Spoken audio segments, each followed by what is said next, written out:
While this might look like your average high school gym class, these boys are doing more than just breaking a sweat.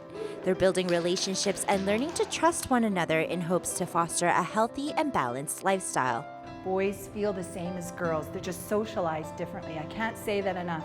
We socialize our kids as female or male, and so there's expectations on what they're supposed to be like, how they're supposed to show emotion or not show emotion, and how they're supposed to engage in life.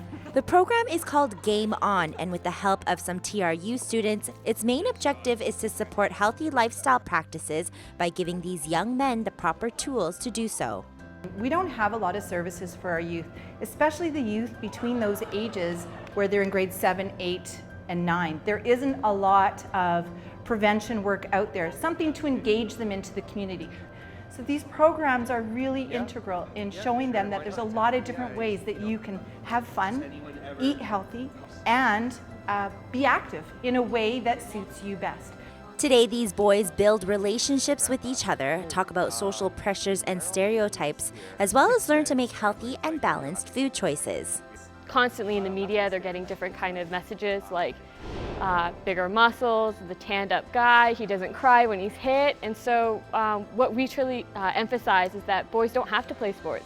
They can just play games, no pressure. In today's kind of society, we were talking about role models and how their role models might actually fit into that act like a man box, but it's okay if they don't. So if they have different kind of role models that aren't as tough, aren't strong and manly, that's okay. So the mentors come in with a positive attitude. They bring in fruits, vegetables, cookies, candies, chips, chocolate, whatever that they want to bring, as long as it's a little bit of everything.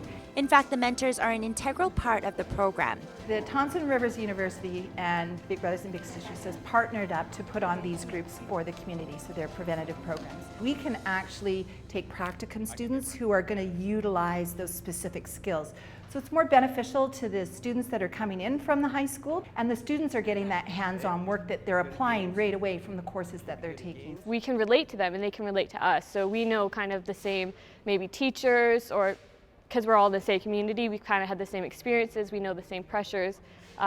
So it's kind of nice that way. Also, yeah, we know the same media, same stereotypes that are getting thrown at them, so we can relate to them at that point. So there's always been pressures in the schools to, act the stereotypical boy or girl way, and I honestly think there's a lot more acceptance, so it's just kind of, I guess, nourishing and encouraging that idea. These stereotypes are really strong. A lot of the guys, even speaking with them, like they thought it was a workout program or something like that. I think a lot of people, especially for boys, like, we don't need these programs simply because of these stereotypes that hide your feelings and stuff like that. It helped me realize that, wow, these feelings about men and are really strong.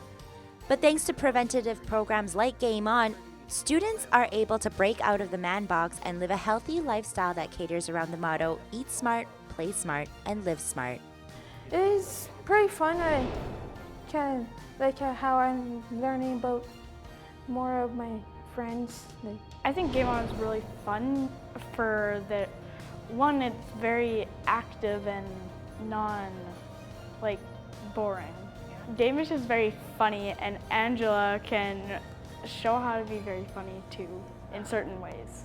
So because the mentors are involved right from the beginning, they get to see the first interaction with them and then measure over 1 or 2 sessions, and they always see changes. So specifically for this group here, we've seen probably 2 or 3 boys that have really started to feel comfortable, and they're coming out, they're being more engaged in the activities that they're doing. To the public, that might not seem like a big change, but to a child that comes in that can't have eye contact with you, has difficulty saying hello, that's huge.